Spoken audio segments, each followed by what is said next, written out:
more time, one more time. Gotta show the sounds.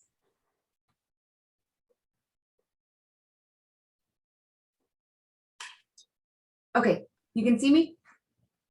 Yes. Okay, perfect. Thank you. All right, guys, well, welcome and thank you for joining our Denticon training this morning. We're going to be going over modules 7 and 8 today, which are all about insurance. And if you haven't been on one of these yet or had a chance to go look, I always like to show you the Denticon website Stacey made for us. It is justdecision1dental.com/Denticon, and it's basically anything you're going to need to know about Denticon will be here for you. You're able to come in and ask some questions here. You'll get updates. All the important training dates are here. And then it also gives you links to the training site where you can practice and go in and make patients and appointments and literally do anything.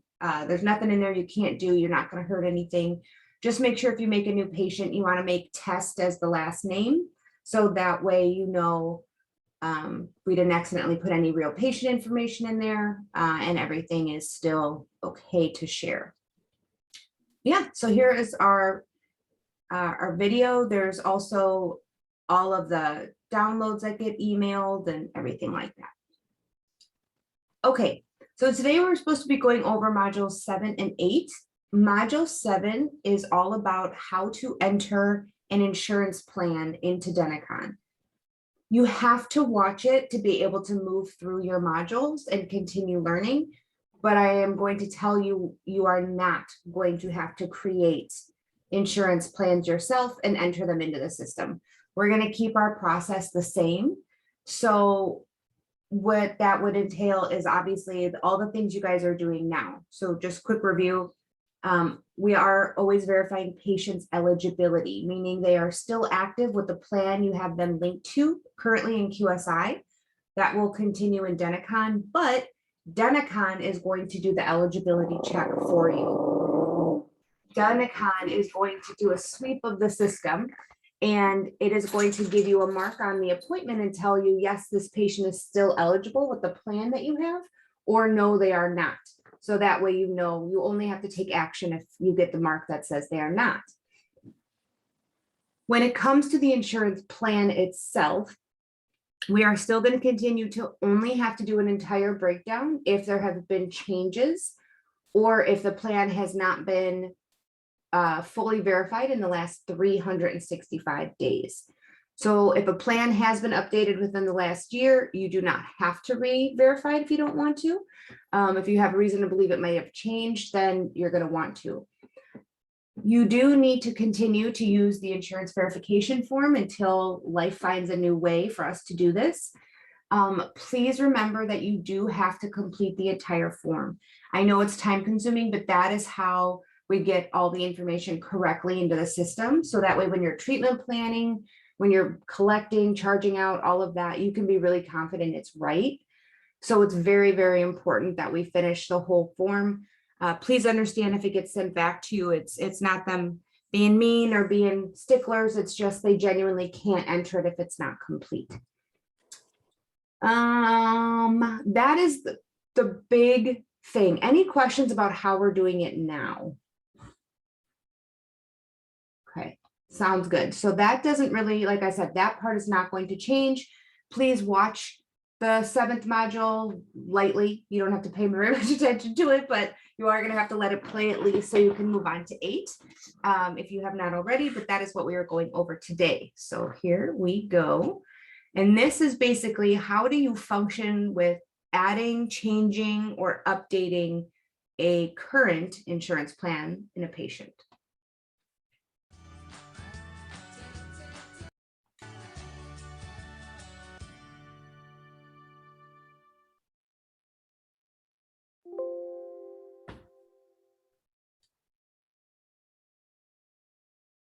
Keeping up-to-date records of current insurance plans ensures that dental offices can provide the most accurate coverage estimates and keep patients happy.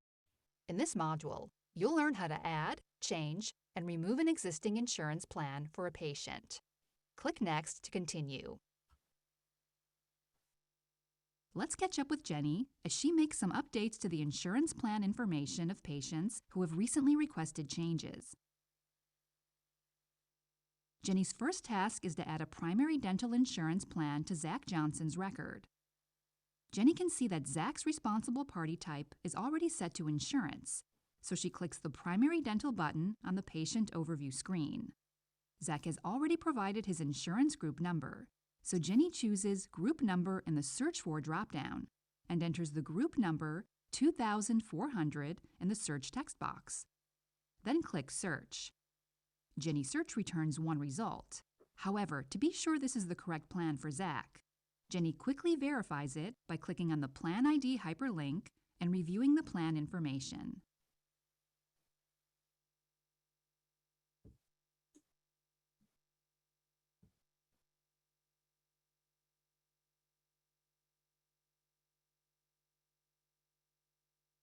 All right, our Denticon tip is what we're used to. You can search for a plan by group number, by carrier ID, insurance plan ID. All of those options are still valid when you're searching.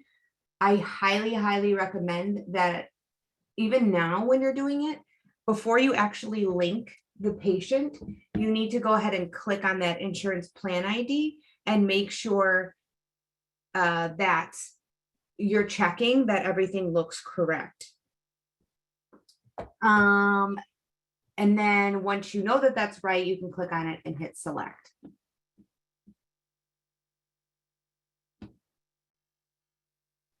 Jenny clicks the Select button to attach the plan. She then checks that the correct information for Zach's plan has been added.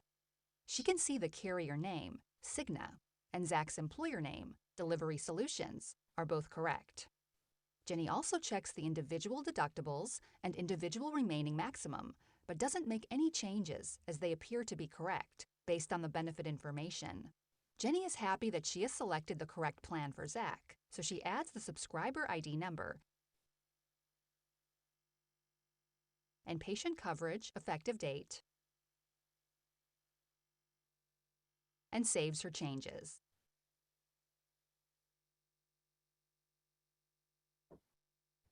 Okay, there's no questions. We'll keep moving in this area. The next task for Jenny is to add a secondary dental insurance plan for Smile Solutions patient Joel Cohen. Jenny opens Joel's patient overview to check his current plan. She can see it's a principal financial plan with Joel as the subscriber, but for his new secondary plan, Joel's wife Tiffany is the insurance holder. Jenny clicks on Secondary and searches for the plan by entering the group number in the search text box. The search results bring up the correct MetLife plan with Tiffany's employer confirmed as Lawn Care Solutions. Jenny selects the plan, and this populates the details on Joel's secondary plan page.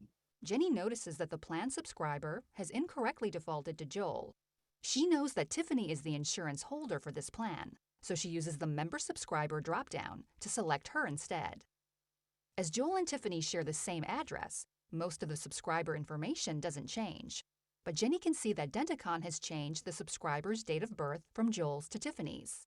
So, she knows that the change has been registered.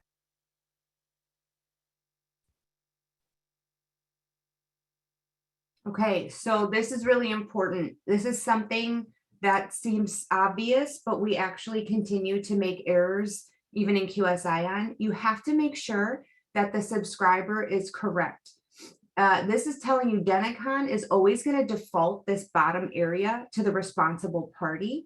So if it's not, you have to make sure you're coming in here and updating it. I do like that it's going to change the birth date. So that's an easy way for you to know that it took, and you have the correct information linked here for the subscriber to go out onto the claim. Any questions before we keep moving? Probably not too much yet. Okay. Next, Jenny selects Spouse for both the patient relationship to subscriber and secondary subscriber relationship to primary subscriber. Then she adds the subscriber number for Tiffany's insurance in the subscriber ID text box, adds the date the coverage has been effective from, and saves the secondary plan information. Back in Joel's patient overview, Jenny can still see his primary principal financial plan, but now the MetLife plan is listed as a secondary policy.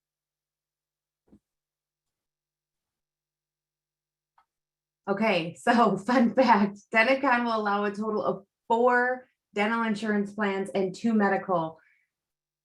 I mean, it's 4 isn't a lot. 2 is a lot. What was that, Jess? That's ridiculous. I know. It's nice that it has the capability. I have seen patients with 4, but it's pretty unbelievable when you do have that.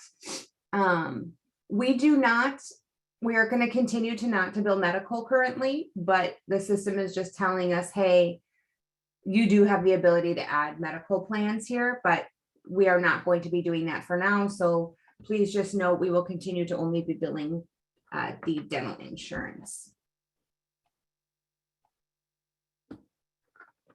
Another Smile Solutions patient, Armando Garcia, has also been in touch to confirm that his primary dental plan has changed to a MetLife plan, and the new group number is 2000-2100. Jenny opens Armando's patient overview and can see that his current primary dental plan is with Principal Financial, so it does need to be updated. She clicks on Primary and enters the new group number into the search text box on the Add Edit Primary Dental Plan screen. And our tip for this is adding less detail in your search text box results in a wider search result. So obviously, if you're looking for a plan and there's a lot of plans that it could be, putting the first couple numbers is going to give you more options. Putting more numbers in, it's going to give you less options and be more detailed. As we know, she's going to go ahead and talk about how, with MetLife, he's looking it up by group number, but we all know MetLife, and MetLife has subgroups. They have, the subgroup and the, oh gosh, I can't think of the second word, but we all know they have multiple numbers that go along with it, the branch, the subgroup and the branch. So you really need to be careful when you're choosing a MetLife plan that you're making sure you get those subgroups and branch numbers as well. The search results bring up a MetLife plan with Plumbing Solutions listed as the employer. This aligns with the information that Armando has provided. So Jenny selects the plan and enters his subscriber number before saving it. Back in the patient overview screen, Jenny can see that the MetLife plan has successfully replaced the Principal Financial plan as Armando's primary dental insurance. Okay, one thing I just want to touch on, currently in QSI, you technically have the ability to change or update a plan, meaning you have the user right to do so. Please remember, you are never supposed to be changing a plan on your own. If you are looking and you see something different about that plan, it's either the wrong plan and you shouldn't be linking your patient to it, or it needs to be updated by the insurance team. So please make sure you send that update to us. The reason we do that is because we know all the different places in QSI a plan needs to be updated for it to be correct. We also track changes and keep histories of them. So that way we can, when it comes down to like, hey, they didn't claim or pay my claim correctly, we can go back and look, when did this plan change? When did something go wrong? So it's very, very important that you guys do not change any insurance plans. Please just report any changes to the plans to the insurance team. And in Denticon, I don't believe you'll even have that user right, to be honest, so it will make life easier because you will not be tempted to do so. Peter Moeller has asked Jenny to change his primary plan to a new dental insurance, but also mentioned to Jenny that he has received treatment at Smile Solutions since his plan changed over in January. Jenny begins by opening Peter's patient overview and can see that his current primary is a Cigna plan. She clicks on Primary and then enters the new group number that Peter has provided into the search text box. The search brings a new MetLife plan with Lawn Care Solutions as the employer. Jenny remembers Peter telling her that the change was due to his wife, Amanda, moving jobs from Delivery Solutions to Lawn Care Solutions. Jenny selects the employer plan and then updates Peter's record with the new plan details. She then adds the subscriber number into the subscriber ID, adds the new effective date as being from January 1st, then saves the new plan information.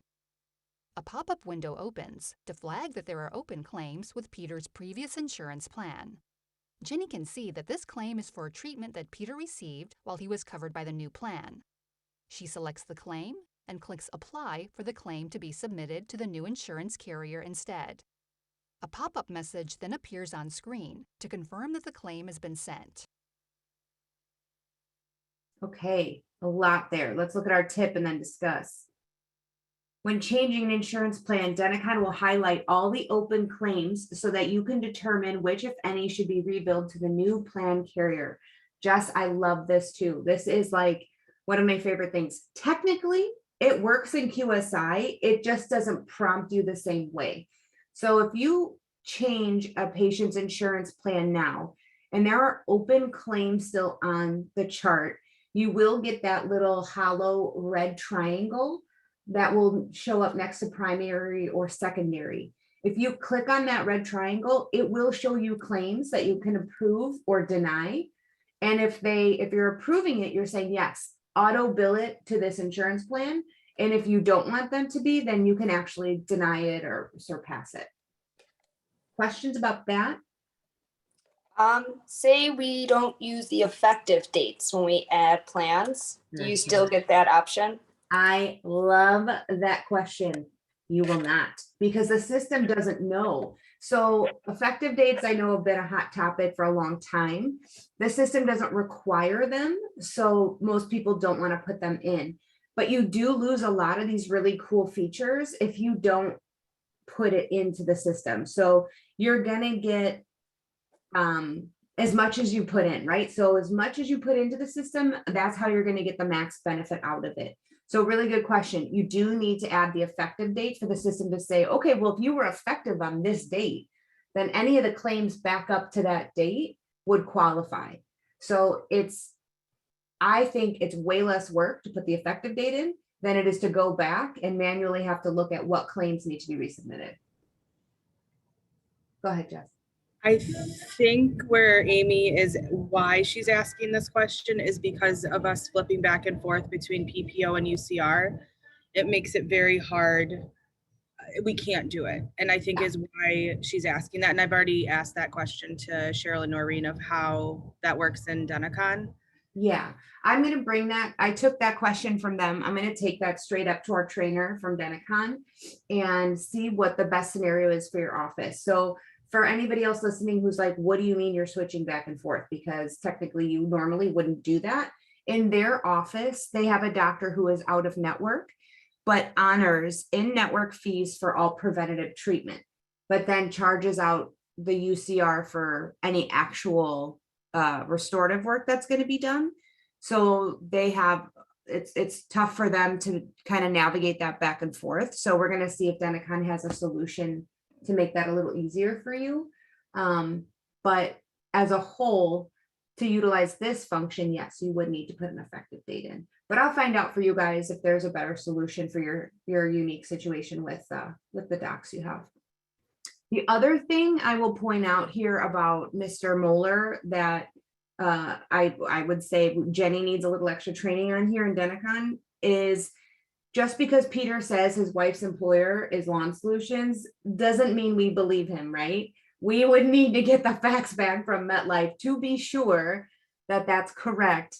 And then it would be better for us just to search by the group number anyway at that point. So, I just like to point that out. Like, way to go, Mr. Moeller. We have plenty of those patients that, come in and say, oops, sorry, I forgot to tell you. My insurance changed 4 months ago and I didn't tell you. But just some picky color on that. Okay, we'll keep moving. Jenny clicks the ledger icon to see Peter's account ledger, and she notices the new primary claim.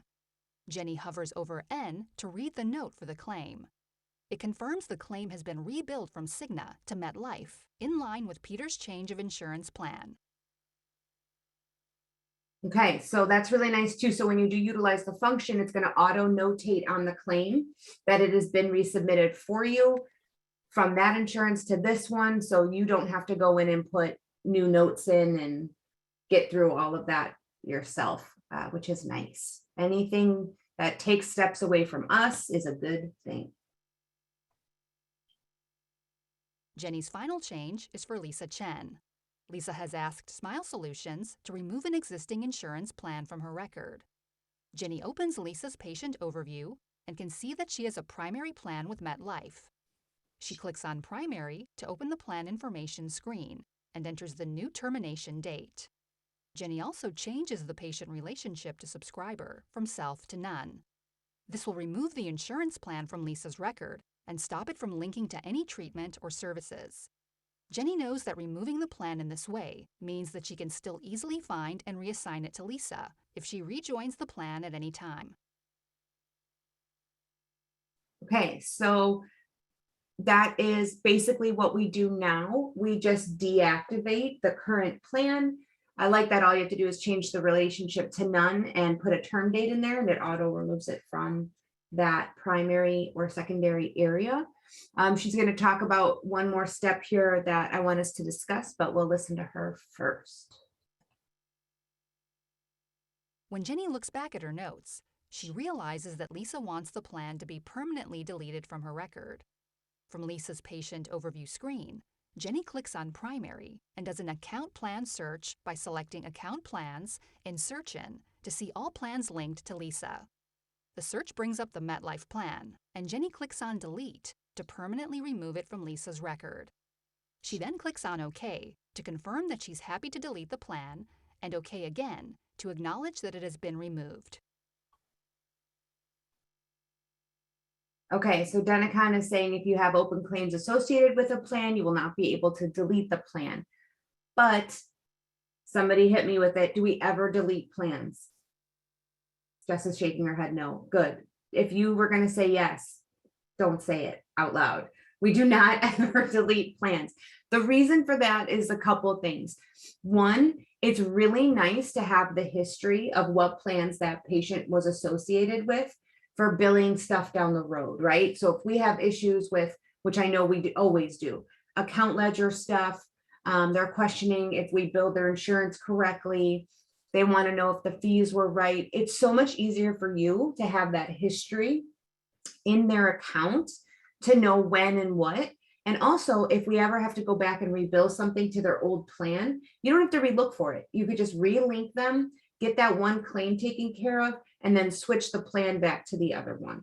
I know that that requires a lot of date changing. So again, we're going to look into the best way to make that work for you guys. But please, please, please never, ever delete plans from your patient's account. I don't know why Miss Chen had a request for it to be permanently deleted from her record, like you're striking it from the record in court. But if you have a patient who really wants that done, please reach out to your regional or myself, just because, frankly, I want to know why. That intrigues me. But otherwise, please do not delete plans. All right. Any other questions before we go? Keep moving? Nope. Okay. Now you've learned how to add, change, and remove existing insurance plans. It's time to check your understanding with a quick knowledge check. All right. Everybody loves a good test. Okay, so is this true or false? In Denticon, a patient can have up to 4 active dental insurance plans and 2 medical insurance plans. Does anybody want to? Yeah, there she goes. Thumbs up from Jenny. That is, let's see if it's true. I'm sure it is because we just talked about it, but that's right. Well done. All right, drive safely. All right, so that is usually the end, but let's just move along and find out. Congratulations! You've earned 10 points for completing this module. To download the associated Denticon user guide, please click here. The next module in this series is how to email or text a patient using Denticon. Nice. Okay, so you do not need to download these user guides from here. You can. They will be available to you on the Denticon site. But I am going to stop sharing my screen here. And then I just want to see, do we have any questions in general about that? Anything anybody wants to go over real quick? It's a- Annie, Yes, Anna. I have a quick question, and I'm sure it's probably going to be covered maybe at another one. Okay. When patients have two insurances and then their primary, or we have to switch them because we put them in wrong, let's say, the primary is actually secondary is actually the primary, or removing the primary and putting the secondary to the primary. In the past, that's been like a pain. Is Mhm. it still going to be like that? Probably. So I think it's gonna be the same process, meaning this is why it's so great to have it in the history, where you're going to deactivate the primary by changing the subscriber relationship to none and putting a term date in. Then, and you may not even need to put the term date in. That actually may be the thing. Anna, what I'll do is let me verify that what workflow we're gonna have for that, because that's a great question. And I know you can just change the subscriber relationship to none and it'll remove the primary or secondary. And then you can add the new one, but I'll test it out and I'll ask Denticon what they think best practice is for that. Because that's a really great Okay. question. Just because in the past I've known that that's where the importance of putting in the effective dates again are, because then it won't let you take it out of there. I'm in the past in QSI, it's been like that, where it Yep. won't let you take it out then. And then it's like you're trying to remember what the date was that you put in, and then you have to go back and look. And it's like, okay. So I don't know if it was simpler or not, or whatever, if it was pretty similar or not. Just Yeah. curious. No, that's a really good question. And it is. It can be a huge pain because then you get those overlapping effective dates. And Right. where the easiest fix for that is actually fixing it in the history, which is another reason I don't want to delete plans, because then I can go into the history, open up the old plan and manipulate those effective dates and term dates to be a completely different year. So that way it doesn't interfere with what we're trying to do for the current plan year. So Yes, I have done that before. yeah, Because then good. I figured out, let me go do it this way because I couldn't do it the other way. So that's, Yeah. I have done that before. I was Okay. just curious. Yeah, no, I think that's a great question. I will find out. I'm writing it down. And I'm writing down Jess's question again. Okay, any other questions or thoughts or even things you're doing now currently that you're like, this is really difficult? You know, or do we have a better process for anything like that? Okay, so some big things I will say is please make sure that you and your teams are actually watching these modules. It is the main training that you're getting. On the 15th, when we're all together doing our training, that's going to be more of how are we applying it to our workflow and our patient experience, right? So how are we going to put that into our everyday lives to make it easier? So please make sure that you and your teams have watched the modules, or at least join these if you don't want to or have time to watch them on your own. But it's really important. It's going to give you the basis of your training. And then we'll have obviously that team leader training on the 7th, where I know I have actually quite a few team leaders on here now. So where you're going to be able to become super experts and then bring that back to your team. And then again, we'll be all together on the 15th. So you guys have the 8th and the 15th, and make sure you watch your modules before that. All right. Anything else before I let us go and we all start our day? No? Okay, well, thank you for taking your time to join. Please remember you do get paid for these. We really only did half an hour, so please go ahead and add a half an hour to your time card for your supervisor to approve. And we will see you at the next training. I hope you guys have a good day. Bye. Thanks, Annie. You too.